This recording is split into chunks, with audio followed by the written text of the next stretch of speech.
ஒரே நாள்ல எவனும் கோடீஸ்வரன் ஆயிட முடியும். அப்படி ஒரே நாள் ஆனா அந்த பணமும் வசதியும் நிலைக்கவே நிலைக்கும். எவன் ஒருத்தன் கஷ்டப்பட்டு பணத்தை சம்பாதிக்கிறானோ அவனுக்கு தான் அந்த பணத்துடைய அருமை தெரியும். அப்பதான் அவன் பணத்தையும் காப்பாத்துவான், தன்னையும் காப்பாத்திக்குவான். நீ எந்த வேலை வேணாலும் செய்யலாம். அந்த வேலையை நீ முதல்ல காதலிக்கணும், உழைக்கணும். அப்புறம் நீதான் அதுல ராஜா. சும்மா அதை விட்டுட்டு நம்ம 6 மாசத்துல பணக்காரன் ஆகணும்னு அலைஞ்ச வாழ்க்கை பூரா நீ அலைஞ்சுக்கிட்டே தான் இருக்கணும். இதான் தியரி. ஒரே நாள்ல எவனும் கோடீஸ்வரன் ஆயிட முடியும்.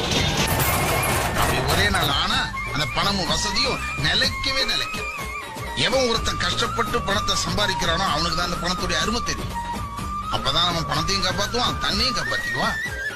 நீ எந்த வேலை வேணாலும் செய்யலாம். அந்த வேலையை நீ முதல்ல காதலிக்கணும், உழைக்கணும். அப்புறம் நீதான் அதுல ராஜா. சும்மா அதை விட்டுட்டு நம்ம 6 மாசத்துல பணக்காரன் ஆகணும்னு அலைஞ்ச வாழ்க்கை பூரா நீ அலைஞ்சுக்கிட்டே தான் இருக்கணும். இதான் தியரி.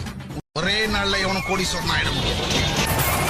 அப்படி ஒரே நாள் ஆனா அந்த பணமும் வசதியும் நிலைக்கவே நிலைக்கும். எவன் ஒருத்தன் கஷ்டப்பட்டு பணத்தை சம்பாதிக்கிறானோ அவனுக்கு தான் அந்த பணத்துடைய அருமை தெரியும். அப்பதான் அவன் பணத்தையும் காப்பாத்துவான், தன்னையும் காப்பாத்திக்குவான். நீ எந்த வேலை வேணாலும் செய்யலாம். அந்த வேலையை நீ முதல்ல காதலிக்கணும், உழைக்கணும். அப்புறம் நீதான் அதுல ராஜா. சும்மா அதை விட்டுட்டு